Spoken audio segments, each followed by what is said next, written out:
Star জলসার topper ধারাবাহিক পরশুরাম আজকের নায়ক। বেশ কদিন আগে থেকেই এই ধারাবাহিকের বিরুদ্ধে নানা অভিযোগ কানে আসছে। গল্পের গুরুত্বপূর্ণ চরিত্র লাট্টু, যে চরিত্রে ছিল অভিনব বিশ্বাস, চলতি বছরের প্রথমেই সে মেগা থেকে বেরিয়ে যায়।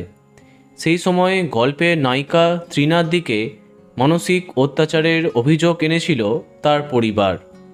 সম্প্রতি গল্পে তার মুখের বদল ঘটেছে। তার পরিবর্তে নতুন লাট্টু হচ্ছে সার্থক মল্লিক।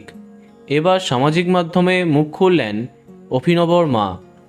প্রথম থেকে সবটা জানান।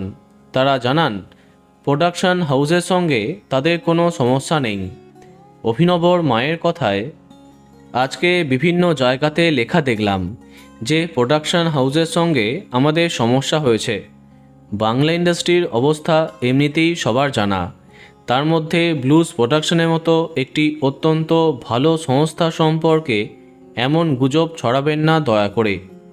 অভিনবর মা জানান, সংস্থার সঙ্গে তাদের সম্পর্ক এখনও খুব ভালো।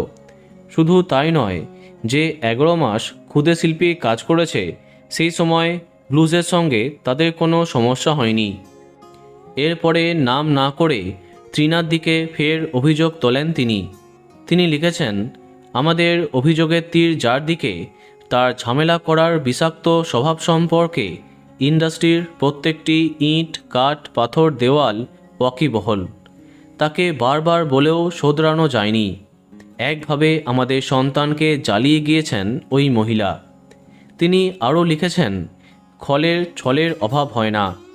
ভদ্রমহিলা ভেবেছিলেন এভাবে মাসের পর মাস ধরে মনোবল ভাঙতে পারলেই অভিনব একদিন হারিয়ে যাবে, কিন্তু না, যার দেওয়ালে পিঠ ঠেকে যায় তার হারানোর আর কিছু থাকে না। সবাই বলছেন পরশুরামের সাফল্যের ভাগ কিছুটা হলেও অভিনবর।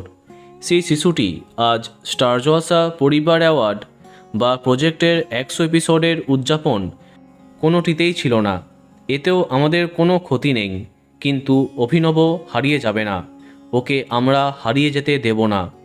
ওর আগুন নিভে যেতে দেব না বলেই ওই বিষাক্ত মহিলার সামনে দাঁড়িয়ে রোজ অপদস্থ হওয়ার বাধ্যবাধকতার মধ্য থেকে ওকে সরিয়ে আনলাম। বন্ধুরা, ভিডিওটি এইটুকুই। বাংলা বিনোদনের অন্যান্য খবর পেতে সাবস্ক্রাইব কারেন্ট বস। ধন্যবাদ।